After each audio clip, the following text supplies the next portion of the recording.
जहां इस समय एक नया बवंडर उठ रहा है, बैटल ऑफ ढाका अपने चरम पर है।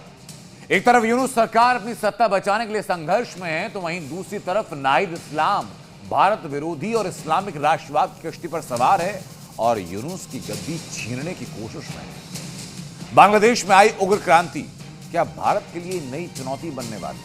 इस रिपोर्ट में बैटल ऑफ ढाका, नया कट्टरपंथी आका। बांग्लादेश में भारत के खिलाफ उग्र क्रांति का आगाज। इस्लाम नफरती निकला, भारत के खिलाफ जहर उगला। ढाका की सड़कों पर विरोध की लहर उठ चुकी है। भीड़ के नारों की गूंज और विद्रोही तेवर बता रहे हैं कि बांग्लादेश की सत्ता में बड़ा बदलाव दस्तक दे रहा है। जो छात्र कभी शेख हसीना के खिलाफ आंदोलन की मशाल लेकर निकले थे, आज वही छात्र यूनुस सरकार के तख्त को गिराने के लिए तैयार खड़े हैं।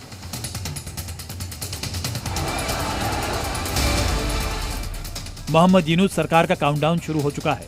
बांग्लादेश में सत्ता की लड़ाई अपने सबसे उग्र मोड़ पर पहुंच चुकी है और इसकी नफरती लपटों में भारत भी घिरता जा रहा है।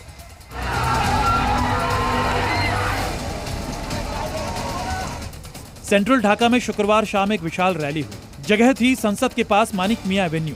हजारों समर्थकों की भीड़ के बीच नाहिद इस्लाम ने मंच संभाला और अपने पहले ही भाषण में भारत के खिलाफ जहर उगल दिया।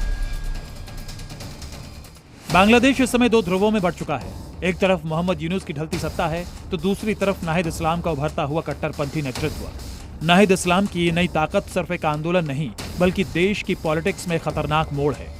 बांग्लादेश में एक नया इस्लामी राष्ट्रवाद आकार ले रहा है। कट्टरपंथी ताकतें खुलकर सामने आ रही हैं और भारत के खिलाफ झंडा बुलंद कर रही हैं। नाहिद इस्लाम के कट्टरपंथी समर्थकों की भीड़, हाथों में झंडे और सिरों पर बंधी पट्टी इस बात की गवाही दे रहे हैं कि इस सियासी तूफान के एपिसेंटर में धार्मिक उन्माद भी पैर पसार रहा है, जो भारत विरोध के नाम पर अपनी जड़ें जमा रहा है। नाहिद इस्लाम जैसे नेता भारत विरोध को भड़काकर जनता के गुस्से को अपनी ताकत बना रहे हैं। सोशल मीडिया पर उनके भाषण वायरल हो रहे हैं, जिनमें वो भारत के खिलाफ तीखी बयानबाजी कर रहे हैं।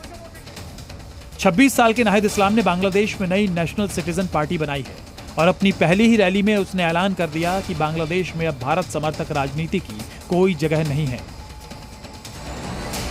बांग्लादेश में अब नया समीकरण बन रहा है, जिसमें कट्टरपंथी ताकतें भारत को दुश्मन बनाकर अपनी सत्ता का विस्तार करना चाहती हैं।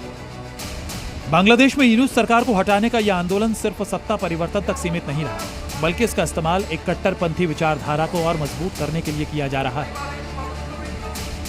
नाहिद इस्लाम, जो अब तक यूनुस का सबसे भरोसेमंद सिपाही था, आज उनके लिए सबसे बड़ा खतरा बन चुका है। नाहिद ने राष्ट्रीय नागरिक पार्टी के गठन का ऐलान करते ही अपने तेवर साफ कर दिए हैं। नाहिद इस्लाम ने ढाका की रैली में कहा कि हम बांग्लादेश के हितों को सबसे आगे रखते हुए देश को आगे बढ़ाएंगे। हम भविष्य की बात करना चाहते हैं। हम बीते हुए कल को पीछे छोड़ते हुए बांग्लादेश को मजबूत राष्ट्र बनाना चाहते हैं और इस नए बांग्लादेश में अब भारत का सपोर्ट करने वाली पॉलिटिक्स की कोई जगह नहीं है।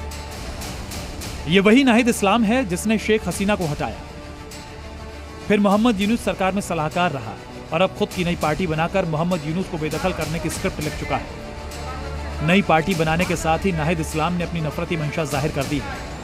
सड़कों पर उतरी भीड़ और बदलते हालात ये बता रहे हैं कि आने वाले दिनों में बांग्लादेश की पॉलिटिक्स और भी ज्यादा हिंसक और भी ज्यादा उग्र हो सकती है। ब्यूरो रिपोर्ट, जी मीडिया।